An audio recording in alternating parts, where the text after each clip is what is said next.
সাংসদ বদৰুদ্দিন আজমলৰ সৰু ভাইটোৰ বেমাৰ বেছ কিছুদিনৰ পৰা মানসিক হতাশাগ্ৰস্ততাত ভুগিছে আজমল চাহাবৰ সৰু ভাইটোৱে। এই মানুহজনৰ মই নাম নলওঁ, মোৰ সৰু ভাই, ই আজিকালি বহুতেই ফ্ৰাষ্ট্ৰেশ্যন ভুগি আছে, তাত ট্ৰিটমেণ্টৰ প্ৰয়োজন আছে। সৰু ভাইৰ মানসিক হতাশাগ্ৰস্ততা বাঢ়িল তেতিয়াৰ পৰা যেতিয়া তেতিয়াতো ক্লিয়াৰ হৈ গ'ল। ৰাম মাধৱে আহি কৈ দিছে বোলে আমি চিফ মিনিষ্টাৰ সৰ্বানন্দ সোণোৱাল থাকিব। এতিয়া বুজি পালেনে বদৰুদ্দিন আজমলে তেওঁৰ কোনজন সৰু ভাইৰ কথা কৈছে? ঠিকেই ধৰিছে আপুনি। স্বাস্থ্যমন্ত্ৰী ডক্টৰ হিমন্ত বিশ্ব শৰ্মাক কটাক্ষ সাংসদ আজমলৰ।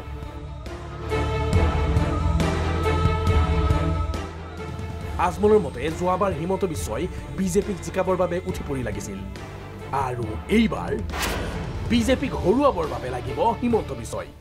যোৱাবাৰ সি বিজেপিক পাৱাৰত আনিছিল, এইবাৰ কি হিচাপে বিজেপিক হাৰুৱাব লাগে, সি বিজেপিক ধ্বংস কৰা লাইনত লাগিছে আৰু আল্টিমেটলি সেইটো লাভ আমি পাম। মই তাক থেংকছ জনাম, ফুলৰ বোকা পঠাম আৰু কিছু লাগে আমি কৰিম। বিজেপিয়ে সংগ এৰিছে হিমন্তৰ, তাৰ প্ৰমাণ পোৱা গ'ল পাকিস্তান জিন্দাবাদ প্ৰসংগত। হিমন্তক এই ক্ষেত্ৰত সঁহাৰি নিদিলে দলে। জয়ন্ত মল্ল পীযুষক হিমন্তৰ চামচা আখ্যা। এতিয়া আমাৰ এই ঘটনাত, পাকিস্তানীৰ ঘটনাত, আজিজ খান বা পাকিস্তানৰ ঘটনাত তাক কিমান মানুহে ছাপোৰ্ট কৰিছে?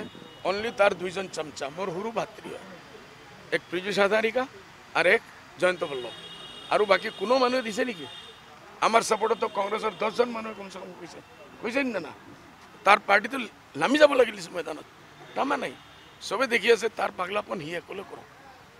পৰৱৰ্তী চৰকাৰ আহিলে কলাক্ষেত্ৰত সভা পাতিব আজমলে। 24 ঘণ্টাত দুবাৰকৈ উনুকিয়ালে আজমলে।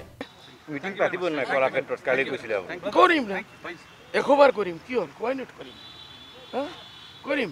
আমাৰ চৰকাৰ আহিলে আমি আমাৰ সেই টাইমৰ যি চিফ মিনিষ্টাৰ হওক মহাগঠবন্ধনৰ, তাক লৈ আমি কলাক্ষেত্ৰত, য'ত কালি অসমৰ চিফ মিনিষ্টাৰ সৰ্বানন্দ সোণোৱাল সাহেবে মিটিং কৰিছে, সেই হলত আমিও কৰিম নিশ্চয়।